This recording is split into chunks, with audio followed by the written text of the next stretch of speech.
সাত অনেকগুলো ইউনিয়ন এই খালের সাথে কানেক্ট। এই খালের মাধ্যমে এই অঞ্চলগুলোর পানি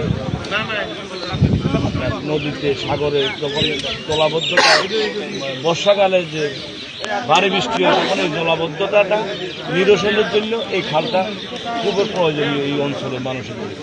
এই কারণে এই খালটা আমরা সর্বপ্রথম অগ্রাধিকার ভিত্তিতে নিয়েছি। এবং এই অঞ্চলে দেখেন আপনারা দেখেছেন মনে হয় 1000 একরের হেক্টরের উপরে চাষাবাদের জমি আছে শুধু এই অঞ্চলে, কিন্তু এর বাইরেও আছে।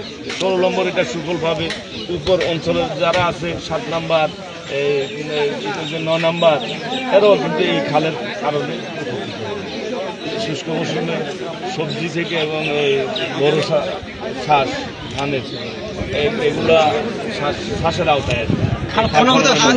দখল দূষণ কি বন্ধ হবে? আরেকটি বিষয়, আপনি অবৈধ দখলের কথা একটু আগে বলেছেন যে বিভিন্ন খালে অবৈধ দখল বাজারঘাটে কিংবা কেউ বাড়ি ঘরে, এটা অসচেতন ভাবেই করেছে, হয়তো কেউ বাদ দিয়েছে। এই বিষয়গুলো আসলে আপনি এগুলো হচ্ছে, এগুলো কি বন্ধ হবে যে দখল দূষণ? ইনশাল্লাহ আশা রাখতে পারেন। আমরা আমাদের যে কর্মসূচি 100% বাস্তবতার উপর নির্ভর করে আমরা বাস্তবায়ন করি। দখল বলেন, বাঁধ বলেন, সকল কিছু আমরা তুলে দিয়ে একদম মানে যে কী বলে, খাল একদম পরিষ্কারভাবে খালের জায়গায় খাল থাকবে, কারো বাড়ির জায়গায় বাড়ি থাকবে, বাড়ির জায়গায় বাদ থাকবে। খালের জায়গায় বাদ আসতে পারবে না, খালের জায়গায় কারো দখল দোকান বাড়ি আসতে পারবে না। আমরা এটা নিশ্চিত করার চেষ্টা করি ইনশাআল্লাহ।